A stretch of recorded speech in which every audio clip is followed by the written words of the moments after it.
जो एक बगावत की बदबू उठ रही है उसके पीछे इंडिया और इंडिया की जो एजेंसी है रॉ उसका हाथ है। ये लोग मिलके जो है बलूचिस्तान को पाकिस्तान से अलग करने में लगे हुए हैं। 1971 एक बार से रिपीट करने की कोशिश की जा रही है। मिस ये भी फैक्ट है, काफ़ी हद तक इसमें भी हकीकत है, क्योंकि इंडिया आप देखें इकोनॉमिकली हमसे बहुत पावरफुल है, बहुत स्ट्रॉन्ग है, और वो कभी नहीं चाहते, मैं पब्लिक की बात नहीं करूँगा, वहाँ पे जो इंटेलिजेंस एजेंसीज़ है, रॉ है, वो कभी नहीं चाहते कि हमारा मुल्क पाकिस्तान स्टेबल हो। पता नहीं वो उसको ऐसे क्यों देखते हैं, क्यों उसको अपना एनिमी कंसिडर करते हैं। हालांकि आप अगर उनकी आवाम से फीडबैक लें तो वो भी हमारी तरह ही हैं और बड़े मतलब फ्रेंडली हैं।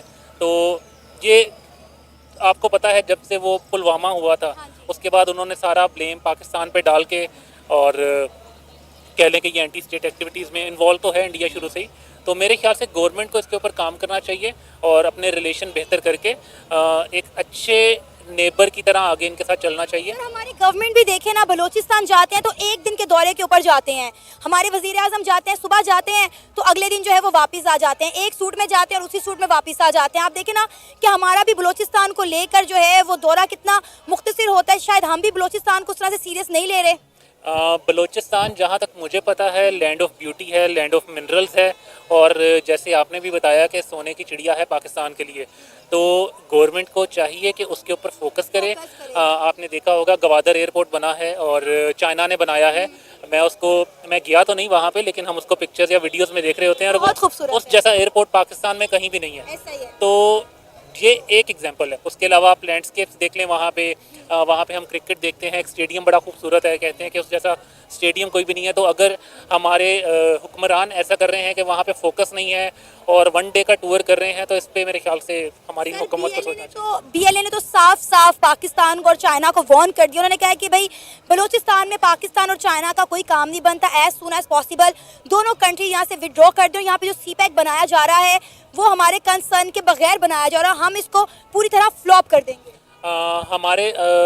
देखिए हमारा जो चाइना से रिलेशन है वो बड़ा पुराना है, बड़ा स्ट्रॉन्ग है, और हमारे मुल्क में बहुत सी डेवलपमेंट्स ऐसी हैं जिनमें चाइना का बहुत बड़ा रोल है। और ये जो सीपैक है इसके पीछे भी मैं यही कहूँगा कि एंटी स्टेट एजेंसीज़ हैं जो लोग काम कर रहे हैं, जो नहीं चाहते कि पाकिस्तान अपने पैरों पे खड़ा हो, ये प्रोजेक्ट कंप्लीट हो।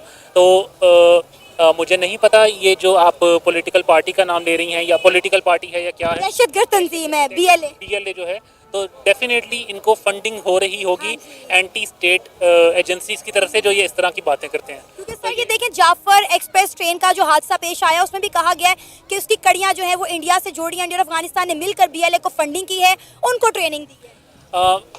मिस ये जो हम बात सुनते हैं ना कि फंडिंग की है, कड़ियाँ अफ़गानिस्तान से जुड़ रही हैं, कड़ियाँ ईरान से जुड़ रही हैं, इंडिया से जुड़ रही हैं, मेरे ख्याल से हमारी सिक्योरिटी एजेंसीज़ को इसके ऊपर फुल स्टॉप लगा देना चाहिए। बलूचिस्तान पाकिस्तान के हाथों से निकल चुका है और बलूचिस्तान जो है वो बशीर ज़ेब और बीएलए के हाथ में जा चुका हुआ, और इंडियन डीप स्टेट इन चीज़ों को देख रही है और वो इन नैरेटिव्स में मज़ीद फिर इन्वेस्टमेंट करती है।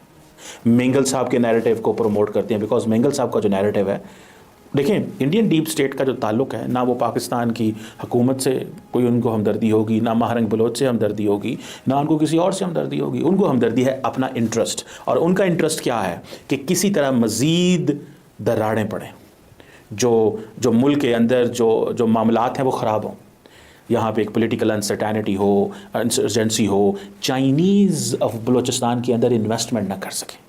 This is what obviously India want. अगर इंडिया कामयाब हो जाता है चाइनीज़ को रोल बैक कराने में बलूचिस्तान में, तो आप समझ लें कि ये इंडिया की बहुत बड़ी कामयाबी है। मैं समझता हूँ इंडिया कामयाब है इसमें। इंडिया कामयाब, अगर आज चाइनीज़ जो हैं बलूचिस्तान के अंदर इन्वेस्टमेंट नहीं कर पाते, या चाइनीज़ को पाकिस्तान की हुकूमत से मसले मसाइल हैं कि आप हमें सिक्योरिटी नहीं देते, या चाइनीज़ ये कहते हैं कि आप जो सिक्योरिटी हमें दे रहे हैं वो सफिशेंट नहीं है, या हमारे लोग जो हैं वो मारे जा रहे हैं, पाकिस्तान क्या कर रहा है, तो कौन कामयाब है? क्योंकि वो ज़ाहिर बात है उनका नैरेटिव कामयाब है, उनकी सोच कामयाब है, जो वो चाहते हैं। देखें इंडियंस ने चाइना का जोर लगवा दिया है बलूचिस्तान में, लेकिन इस बात में मैं दाद देता हूँ चाइनीज़ को। चाइनीज़ बोलते शोलते कोई नहीं है। चाइनीज़ भारत से कुछ नहीं कहते कि आप हमारा इंडिया में कोई ज़ोर लगवा रहे हैं, या हमारे लोगों को जो टारगेट किया जा रहा है आप कुछ तंजीमों को सपोर्ट करते हैं। वो पाकिस्तान को कहते हैं, वो कहते हैं हमारा इंडिया से कोई लेना देना नहीं है। हम इंडिया के साथ जब डायरेक्टली देखेंगे तो देखेंगे वो हमारे साथ क्या करते हैं, हम डायरेक्टली उनके सो मैनेज कर लेंगे। But when it comes to Pakistan, वो कहते हैं सॉरी, और पाकिस्तान की बात नहीं मानते चाइनीज़। सो ये जो प्रॉब्लम है इस वक्त, वो प्रॉब्लम है नैरेटिव की, कि हमारा नैरेटिव बहुत कमज़ोर है। कोई बंदा हुकूमत के साथ खड़े होने को तैयार नहीं है, और हुकूमत के साथ इसलिए भी खड़े होने को तैयार नहीं है बिकॉज उनको पता है कि ये सारे का सारा जो सिस्टम है, सिस्टम की लेजिटिमेसी के ऊपर क्वेश्चन है। और फिर देन एक लिबरल मीडिया है, फिर सहाफ़ियों की पकड़ दकड़ होती है, सहाफ़ियों को जेलों में डाला जाता है, पीका कानून लेके आया जाता है। सो डिफरेंट जगहों पे डिफरेंट चीज़ें की जाती हैं। अब जारी बात है, एस्टैब्लिशमेंट अगर इन सहाफ़ियों को मैनेज नहीं करती, हुकूमत मैनेज नहीं करती, अदारे मैनेज नहीं करती, तो ये मज़ीद एक माहौल पैदा कहते हैं वो करेंगे। सो कई लोग जो हैं वो खुल खिला के तनकीद करते हैं, कई लोग दबे पाँव तनकीद करते हैं, कई लोग तामीरी तनकीद करते हैं, जो है वो अच्छी तनकीद करते हैं। सो द क्वेश्चन रिमेंस कि ये जो नैरेटिव है ये पाकिस्तान के कंट्रोल में नहीं है इस वक्त। नैरेटिव वही है जो इंडिया के कंट्रोल में है। इंडिया इसमें कामयाब है, इंडिया इसमें लीड ले रहा है नैरेटिव मेकिंग के अंदर। पाकिस्तान को नैरेटिव बनाना नहीं आता, सीधी सी बात। पाकिस्तान को पता ही नहीं है नैरेटिव कैसे बनाते हैं, और फ़ौज और हुकूमत और शहबाज शरीफ साहब ये जो नैरेटिव बना रहे हैं वो अपने डोमेस्टिक ऑडियंस के लिए बना रहे हैं।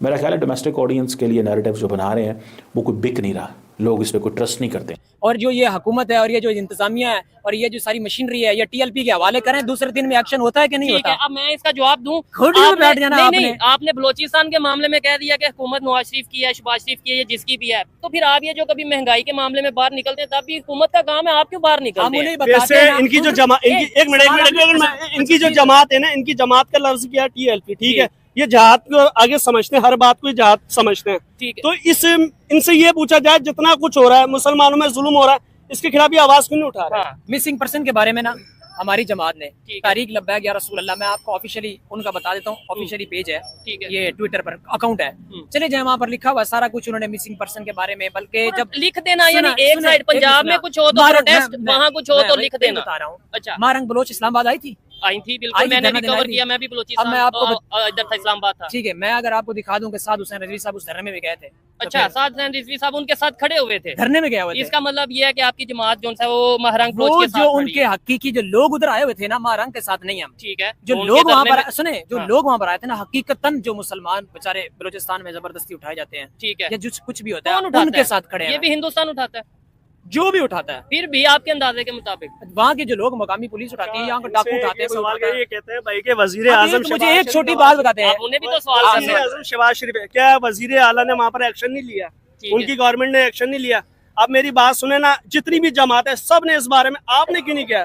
ठीक है, आपको भी तो हक बनता है ना अपनी राय देने नहीं, का। सबसे बड़ी बात है अब ये फलस्तीन बच्चा है ना, अच्छा, ये बच्चा है ना, अभी फलस्तीन का इन्होंने ये पहना हुआ है, ठीक है, क्या फलस्तीन ये का अभी तक ये फलस्तीन के बारे में कोई आवाज कर नहीं, सके? आवाज कुछ ना इन्होंने कुछ? उठाई है, जो उठाई, बात क्या है वो कर करनी सके? चाहिए। किया क्या कर सके? किया क्या? अब उसने कहा जी आपने क्या किया, इसको कहे वजीर आजम मुझे हमारे ना साद रिजवी को दे, हुकूमत हमें दे, 2 मिनट में होता है, ऐसे इससे सारा जवाब देने दें कि इन्होंने फलस्तीन अभी तक आप क्यों नहीं गए? आप, हमने तो ये भी सुना था कि आपकी जमात ने ऐलान किया कि हम जो है खुद एक पूरी जमात बना के फलस्तीन की तरफ रवाना हो जाएंगे। ऐसा कुछ नहीं ऐलान नहीं किया। अच्छा, ये ये सुनी थी कि नहीं? वो दिखाए मुझे कहाँ किया। मेरे ख्याल से ऐसा उन्होंने आपने बोला तो था कि आप जी तो स्टेट आप जो है ना वो आप तो रिजाइन सोशल कर दे, मीडिया से- प्राइम मिनिस्टर रिजाइन कर दे और हम जो है खुद ऐसा फिर कुछ नहीं है। अच्छा। हमारी जमात ने ऐलान किया था कि जी ये है ना, आप